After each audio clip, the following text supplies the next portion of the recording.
Good morning, greetings and salutations.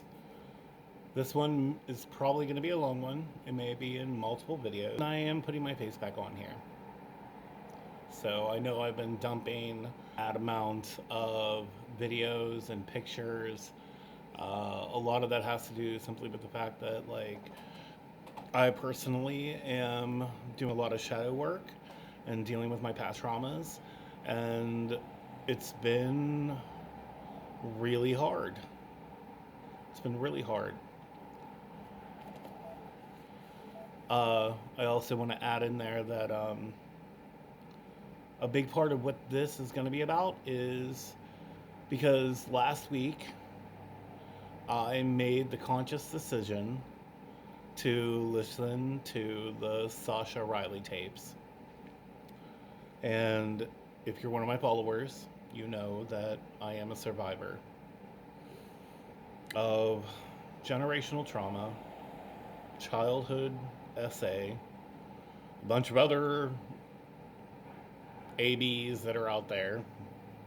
And listening to those tapes, seeing stuff constantly on here, seeing other men that have started speaking up because of this gentleman sharing his story, a story that is so ridiculously intense that if it doesn't evoke some sort of emotional anything from you, that's a little scary to me. Um,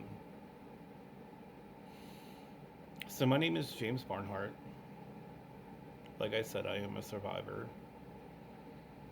And the reason I believe Sascha Riley is I know what it was like to deal with some of the things he dealt with. I don't want to say that I was trafficked because it was all within family. Um, I wasn't really passed around outside of the family. However, several members of my family utilized me. It started when I was 3 years old, and within our family, they made films. They made films. There are movies of me somewhere.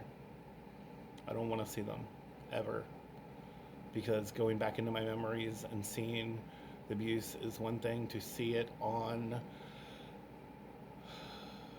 some sort of other media would probably crack me in a way that I'm not ready to deal with. I'm not. I'm barely ready to deal with the stuff that I'm doing now.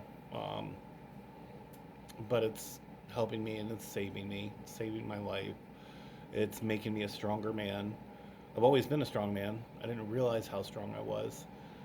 Uh, However, going through this healing process, I've learned a lot about myself. So I want to say that, yes, there were films made of me. That was how my uncle started his whole grooming process, was by showing me reel to reel movies of one of my cousins being assaulted.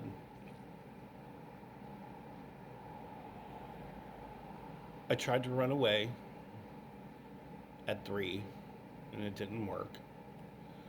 And I knew I couldn't get away because other things were happening in my life too. Um,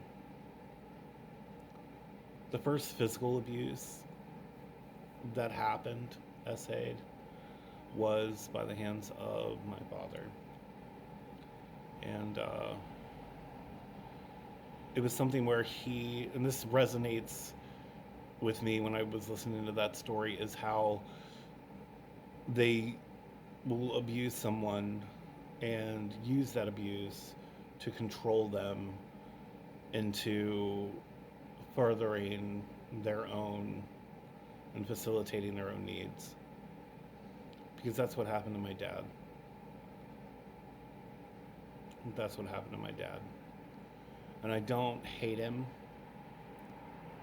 I processed a lot about it, and my heart hurts pretty heavy when it comes to that because I remember how hard it was for him to do it, and I remember how hard it was for him to cope with it, and ultimately, that was a chunk of what led him to having an issue with alcohol uh, and and other substances throughout his life, um, and not just substances. He and this is me taking his inventory, and I shouldn't take his inventory really. However, this is how it relates to my existence. Because I'm going to say after that first time, because it was filmed, and these two men were in the room, and they were relatives. One, well, not by blood. These two are not by blood. These ones were married into the family, and they were a part of it. Um, when it was all said and done, my dad put me in his car. He drove, I'm not sure how far, because I was three. I was three. I remember not talking. I remember being in pain. I remember feeling betrayed because the person that's supposed to protect me just destroyed me in a lot of ways. And he pulled over on the side of the road and he pulled me up into his seat because I was in the back. This is weren't car seats. And he held onto my body and he cried so hard and begged for forgiveness because it's not something he wanted to do. And I think that's why I don't hate him, because of his reaction to what happened. Um, it didn't stop though, because people had control. Other people had control. And it progressively got worse. So my mom is mentally ill, and at 5 years old, that became extremely obvious. Um, she had a little bit of a psychotic break, maybe more than a little. Um,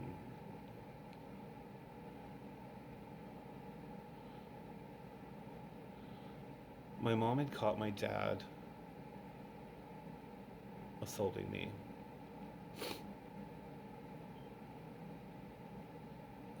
And later had taken me and thrown me into a scalding hot bath to clean the filth off of my body.